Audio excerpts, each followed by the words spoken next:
Dans le royaume du froid, où les nuages se déployaient comme des gigantesques tentes de soie, trois princesses s'étaient donné rendez-vous pour concevoir un plan ingénieux.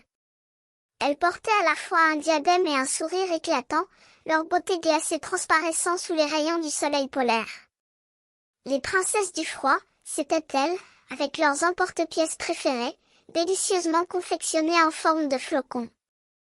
Nous sommes prêtes, lança l'une d'elles, les yeux brillants de curiosité, en brandissant son emporte-pièce à flocons. Les deux autres princesses se joignirent à la première, leurs diadèmes scintillant comme des éclats de glace sous la lumière froide. Elles formaient un alignement parfait, leurs mouvements harmonieux, comme si elles dansaient sur la piste du froid.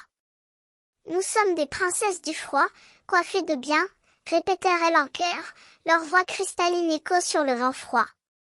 Les flocons qu'elles créaient étaient magnifiques, si bien que l'on aurait pu les envoyer directement aux enfants, sans attendre. Mais, tout à coup, les princesses se mirent à se soucier de l'avenir. « Et après cela ?» demanda l'une d'elles, son regard anxieux cherchant une solution. « Comment vais-je faire d'autres flocons si je n'ai plus d'emporte-pièces ?» Un nuage, qui avait assisté à la scène, se manifesta, voilé d'un voile de neige. « Ne vous inquiétez pas, princesse du froid, dit-il, sa voix douce comme un soupir d'hiver. Je peux vous aider. Je garderai vos diadèmes à condition que vous me les confiez. Cela me donnera le pouvoir de créer d'autres flocons. » Les princesses du froid échangèrent un regard, puis l'une d'elles se tourna vers le nuage. « D'accord, monsieur nuage. Nous vous confions nos diadèmes. » Et, sans attendre, le nuage les prit, son énergie glacée se déployant comme un rideau de glace sur les princesses.